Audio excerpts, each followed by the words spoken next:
Bonjour à tous et bienvenue dans ce nouvel épisode du podcast Under the Crown. Ça fait très longtemps que j'ai pas enregistré de podcast et honnêtement là je le fais pas forcément dans les meilleures conditions que possible. En fait j'avais tellement hâte de tester ce nouveau micro, peut-être que vous l'entendez mais j'ai enfin investi dans un nouveau micro.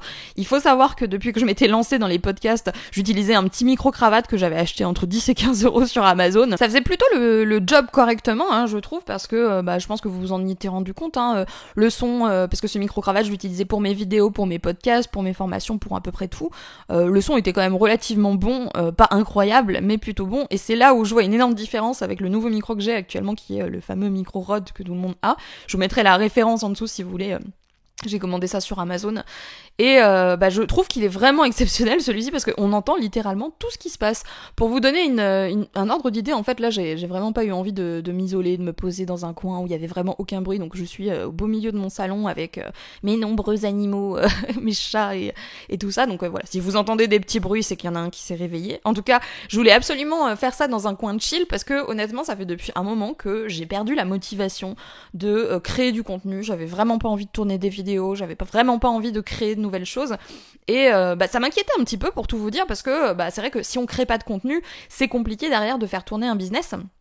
Et du coup j'ai pris pas mal de temps pour moi et je me suis dit que j'allais pas me forcer parce que vous connaissez un petit peu ma philosophie quant au fait de travailler dur à la sueur de son front, etc. C'est vraiment pas le genre de la maison.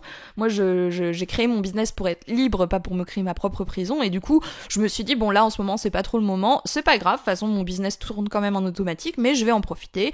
Et j'en ai profité du coup pour voyager, pour voir un petit peu mes amis qui habitaient à gauche, à droite. Je suis allée en Suisse et j'ai pu aller en Grèce, j'étais à plein d'endroits super cool. Et en fait mine de rien cette pause m'a vraiment fait du bien et je me suis récompensée avec cet incroyable nouveau micro qui m'a tellement motivée d'ailleurs que je vous ai tourné une formation entière, une toute nouvelle formation qui s'appelle la formation Copywriting. Cette formation c'est une formation où je vous explique le process que j'utilise pour rédiger des pages de vente en 30 minutes parce que les pages de vente c'est relou mais c'est aussi très très important parce que sans pages de vente malheureusement on aura un peu du mal à vendre nos produits. Moi en tout cas je sais pertinemment que si je n'avais pas de bonne page de vente, je pourrais pas glandouiller comme je l'ai fait ces derniers temps.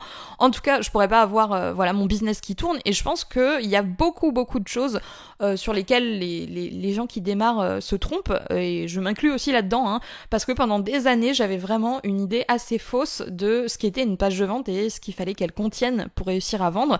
Et du coup, dans cette formation copywriting, je me suis dit que j'allais vous donner ce que moi j'aurais voulu savoir, avoir dès que je me suis lancée, avec du coup toutes les erreurs à éviter dans vos pages de vente, qui sont des erreurs que si on les connaît pas on peut pas forcément les deviner, donc ça peut quand même aider de savoir ce qu'il faut pas faire, avec aussi en bonus le process qui s'appelle le process Lazy Sales, où je vous apprends comment faire des lancements express, des lancements éclairs, sans passer trop de temps. C'est notamment les méthodes que j'ai utilisées tous ces derniers mois, cette dernière année, pour pouvoir en une journée batcher tout ce que j'avais à faire pour la semaine et être tranquille pendant des heures et des heures et pouvoir faire ce que je veux. Donc je pense que ça peut être intéressant pour ceux d'entre vous qui s'intéressent un petit peu aux revenus passifs, au fait d'être plus régulier aussi, parce que je sais qu'il y a beaucoup de gens qui passent beaucoup de temps à faire des choses qui devraient pas prendre autant de temps, donc je pense que ça peut vous aider d'avoir ce process, notamment pour vos pages de vente. Et enfin, pour les pages de vente aussi, du coup, je vous ai préparé un petit bonus encore une fois dans la formation copywriting, où vous pouvez retrouver un template que vous avez plus qu'à installer sur votre site WordPress et à personnaliser, qui va vous permettre tout simplement de rédiger vos pages de vente. C'est un modèle de page de vente plus à utiliser sur WordPress. Donc si jamais tout ça vous intéresse, il y aura sûrement une offre de lancement avec des bonus offerts juste en dessous dans la barre de description au moment où cette vidéo sort, et ça va sûrement durer jusqu'à la fin de la semaine parce que toutes mes promos s'arrêtent le dimanche, donc ne tardez pas trop si ça vous intéresse. Et moi je vais rentrer un petit peu dans le vif du sujet là aujourd'hui, en vous parlant du coup de quelque chose que j'explique dans cette fameuse formation et qui a été une vraie révélation pour moi en fait au moment où je m'en suis aperçue, et qui résonne toujours systématiquement chez les clients à qui j'en parle. Ces erreurs, c'est des erreurs que je rattache à des syndromes. Alors en tant qu'entrepreneur, on connaît le syndrome de l'imposteur, etc. Je vais effectivement vous en parler ici et je vais vous montrer sous quelle forme il peut apparaître sous vos pages de vente, mais l'idée c'est surtout de vous parler des trucs que voilà, on peut pas forcément deviner sur soi-même, des automatismes, des mauvais automatismes qu'on peut avoir tendance à avoir quand on lance notre business, quand on rédige nos pages de vente, parce que rédiger une page de vente, c'est pas un don inné, hein, c'est quelque chose qui s'apprend, c'est une compétence qui se forge. D'ailleurs, c'est le copywriting, hein, on devient pas un expert en copywriting en claquant des doigts comme ça demande un petit peu de pratique, un petit peu de connaissances. Et je pense que y a pas mal de fausses idées qu'on a, des idées reçues qu'on a sur cet art, parce que on se met vraiment une pression de dingue. Alors moi je sais par exemple que je me mettais vraiment une pression monstrueuse, mais un truc de fou, en me disant que voilà, chaque mot, chaque virgule avait son importance et pouvait faire la différence. Et ça vraiment c'est une idée qu'il faut bannir, parce que c'est comme ça qu'on se tétanise et qu'on se retrouve à bloquer dans la page de vente comme ça en se disant au secours, je sais pas quoi faire. Donc dans cette vidéo, ce que j'aimerais vous expliquer, c'est quels sont ces 3 syndromes qui peuvent provoquer les plus grosses erreurs dans vos pages de vente, qui peuvent justement bousiller littéralement vos pages de vente. Si vous avez déjà conscience des syndromes que je vais expliquer ici et que vous arrivez à travailler avec, comme j'aime bien vous le dire, l'idée c'est pas forcément de mettre de côté tous nos défauts, hein, mais d'apprendre à travailler avec nos limites et d'avoir le meilleur taf possible pour nous, quoi.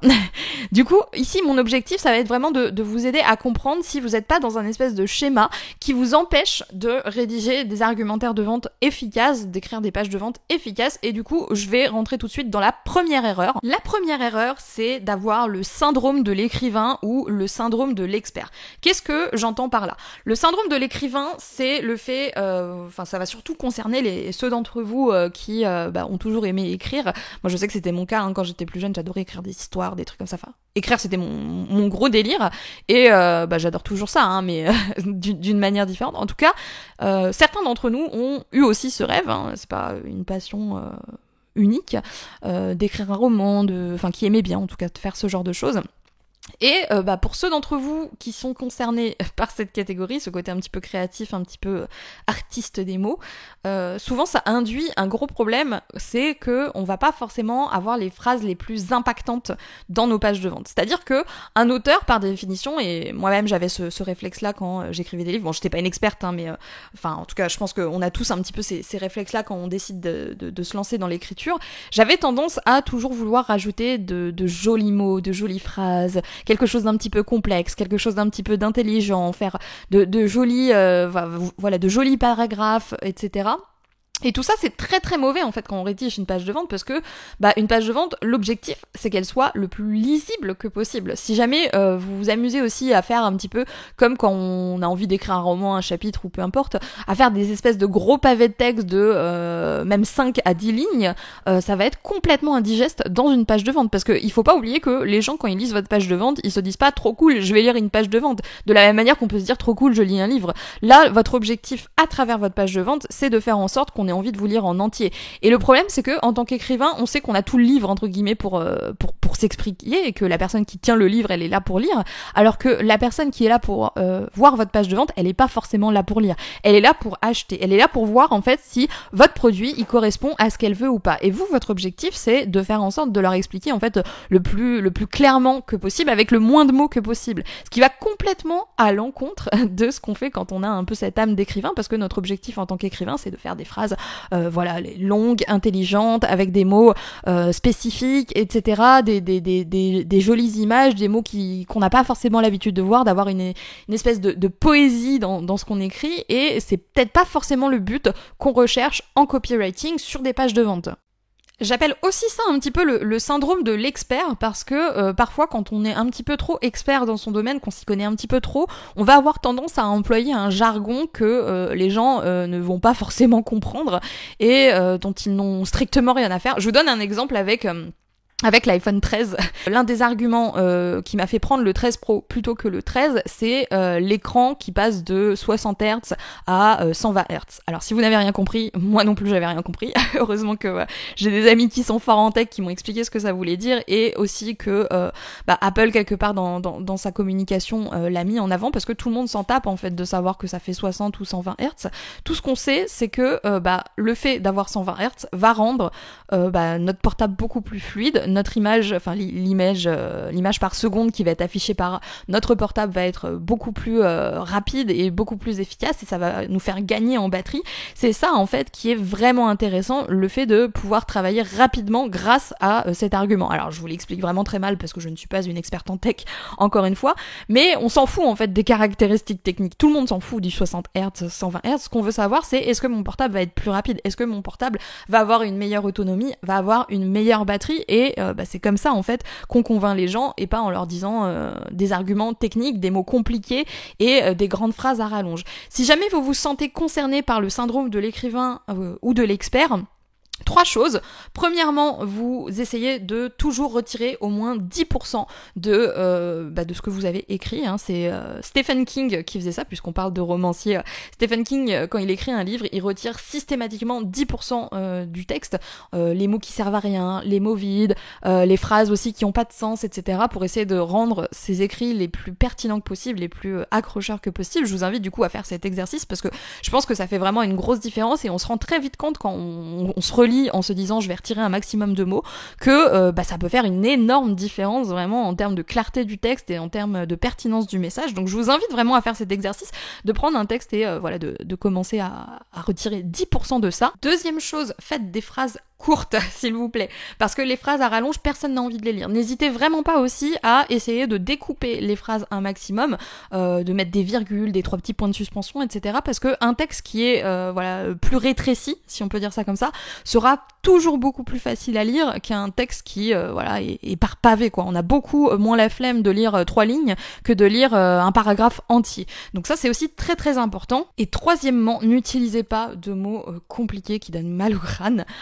Ça me fait penser à une amie à moi qui, elle se reconnaîtra si elle m'écoute, avait mis dans sa page de vente qu'elle allait aider à détricoter, j'arrive même pas à le dire, c'est vous dire.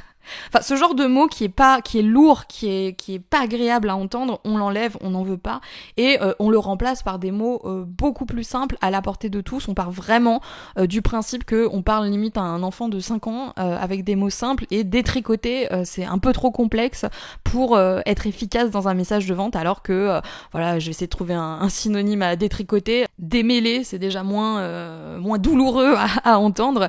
Bref, c'est des petites choses, vous voyez, mais qui peuvent vraiment faire la différence et qui peuvent vraiment donner beaucoup plus d'impact à votre message et du coup beaucoup mieux convaincre en fait finalement vos clients que votre produit il est pertinent, il est intéressant pour eux. Deuxième syndrome qui peut vraiment causer un nombre d'erreurs monumentales sur une page de vente, le syndrome de l'imposteur. Alors je pense que celui-ci, tout le monde le connaît, on en a assez parlé comme ça, je vais pas vous faire un dessin. Le syndrome de l'imposteur, c'est le fait de se sentir illégitime, de penser qu'on va pas y arriver, etc. Et ce syndrome de l'imposteur, dans une page de vente, il transparaît beaucoup plus que ce que vous imaginez. Une fois, j'analysais la page de vente d'une de mes clientes. D'ailleurs, c'est justement un bonus que je vous propose dans la formation Copywriting, donc que vous pouvez retrouver dans la barre de description. J'étais en train d'analyser la page de vente d'une cliente et cette cliente me disait je ne comprends pas, mon offre n'a pas vendu, qu'est-ce qui explique que ça n'allait pas. Donc je vais regarder la page de vente et j'ai vu un truc qui montrait que cette personne avait vraiment un énorme syndrome de l'imposteur et n'importe quel client l'aurait vu, puisqu'elle avait mis quelque chose du style si jamais je ne vends pas assez de cette formation, je vous rembourserai dans votre intégralité. Est-ce que vous voyez un petit peu le problème de mettre un tel message sur une page de vente ? Ça revient à dire, bon, je sais que ce que je fais, c'est pas terrible, donc si vraiment c'est trop nul, je vous rembourse, pas de panique.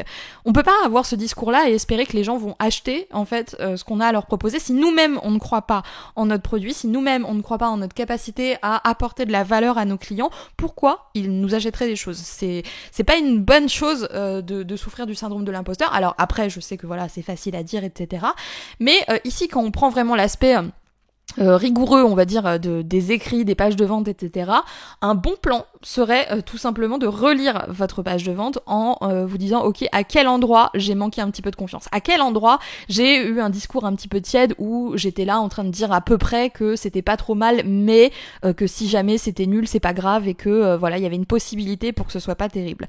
Parce que parfois c'est vraiment dans le détail que ça peut se cacher et c'est pour ça d'ailleurs que vous avez peut-être remarqué ça si jamais vous avez déjà fait plusieurs lancements, dont des lancements qui fonctionnaient pas et des lancements qui fonctionnaient. Souvent les lancements qui fonctionnent, vous êtes vraiment dans un bon mood, vous êtes dans un délire de ah mais de toute façon je sais que je vais y arriver, ou alors vous êtes dans un mood où vous n'êtes pas en panique en fait par rapport au fait de ne pas vendre, etc. Vous y pensez même pas, vous êtes là en mode bon je trace ma route, et ça en fait ça se ressent dans vos écrits, ça se ressent dans votre manière de communiquer, ça se ressent dans votre manière de parler. C'est aussi pour ça que dans la vie de tous les jours, quand vous allez pas très bien, quelqu'un qui vous connaît bien va vous demander t'es sûr que ça va, etc. C'est parce que ça se ressent dans votre manière d'être, de parler. Le manque de confiance en soi transparaît, et je dis pas que tout le monde devrait avoir confiance en soi, etc. mais je pense que ça a vraiment beaucoup d'importance de détacher ce que vous vendez de qui vous êtes. On peut douter un petit peu de ses capacités, se remettre en question, etc. mais être convaincu que ce qu'on a apporté c'est le top du top, the best of the best. Et du coup proposer le meilleur à nos clients. Ne pas hésiter aussi à se reposer sur leurs retours. Des fois quand on n'a pas confiance en soi, le fait de se lancer et d'avoir les retours des clients qui nous disent que c'est génial, ça fait vraiment une grosse différence. Donc vraiment essayez de tenir compte de ça, et vous allez voir que vous allez miraculeusement beaucoup plus vendre que si vous étiez là avoir un petit peu cette timidité promotionnelle où vous osez pas trop parler de votre offre, vous osez pas trop dire que c'est le meilleur truc sur terre ou ce genre de choses. Alors bien sûr il n'y a pas besoin d'aller dans l'exagération non plus, mais si vous croyez pas un minimum en votre produit et si vous pensez pas qu'il vaut la peine d'être acheté, alors pourquoi les gens l'achèteraient ? Si vous êtes encore là et que la vidéo vous plaît, le podcast vous plaît, n'oubliez pas de me lâcher un petit like, ça fait toujours plaisir et ça m'aide justement à avoir beaucoup plus de visibilité. Je reprends du coup avec la troisième et dernière erreur. J'ai nommé le syndrome du bon élève. Alors là aussi c'est quelque chose qui est très fréquent et dont j'ai souffert moi-même, je vous assure. C'est que quand on écrit une page de vente, et surtout quand on a déjà suivi des conseils de copywriting ou qu'on a déjà suivi des structures, des modèles, etc., on a tendance à vouloir faire les choses super bien et à appliquer militairement ce qu'on nous a inculqué, quoi, et limite mot pour mot de copier des structures entières, alors que c'est la pire chose à faire parce que ça va se ressentir encore une fois. Il faut vraiment partir du principe que les structures, elles sont là pour nous donner une ligne directrice. Elles sont pas là pour être reprises mot pour mot. Il y a rien de moins naturel au monde que de reprendre une structure mot pour mot qu'on a déjà vu 1000 fois sur 1000 pages de vente, ou une formulation qu'on a vue 1000 fois sur 1000 comptes Instagram. Alors là, je vous avoue que je pense un petit peu au fameux truc. Alors moi aussi j'ai fait cette erreur-là, c'est humain. On fait tous des erreurs. C'est la fameuse phrase, vous savez, que tout le monde met sur Instagram depuis des années. J'aide les machin truc à ceci, cela. Cette phrase-là, pendant des années, on l'a saignée dans tous les sens. Au début, elle était pertinente, mais maintenant que elle est sur 90% des comptes Instagram, elle a plus aucun sens en fait. Moi, franchement, dès que je vois quelqu'un qui met ça, je ferme la page, quoi. Je me dis aucune originalité, c'est du copier-coller. Et je pense que vraiment, ce qu'il faut comprendre ici, c'est que l'objectif, c'est pas de reprendre des structures entières, mais c'est de comprendre les idées qu'il y a derrière et d'en faire des vraies phrases, d'en faire des contenus qui nous appartiennent avec nos mots, avec notre manière de parler, plutôt que de reprendre lettre à lettre presque ce qui a été appris dans telle ou telle structure de page de vente. Comme je le disais au début du podcast, il n'y a pas besoin d'avoir une page de vente parfaite de A à Z, que chaque virgule, que chaque mot soit soigné pour réussir à vendre. Je vous avoue que moi, quasiment toutes les pages de vente que j'ai faites cette année, je les ai faites en 30 minutes chrono en main, la veille pour le lendemain, parce que ça me saoulait de faire cette page de vente là, parce que j'avais juste pas envie, j'aime pas faire des pages de vente, c'est relou. Et du coup, je préfère le faire rapidement et essayer de trouver un équilibre entre efficace et rapide. Et du coup là, j'ai trouvé un process justement qui me permet de mettre ça en place, que je vous explique et que je vous offre dans la formation copywriting, et qui me permet en fait d'avoir une structure comme ça à suivre, que j'ai pas à recopier mot par mot. C'est-à-dire que là, c'est vraiment des idées, une structure de base, mais je vais pas reprendre chaque mot. À chaque fois, ça va me donner l'inspiration pour pouvoir justement avoir un discours de vente cohérent, sans pour autant faire la même chose que tous mes concurrents, avoir exactement le même discours de vente revu 10 fois partout. La vente, c'est vraiment pas une science exact, je pense, parce que y a trop de facteurs qui rentrent en jeu, etc.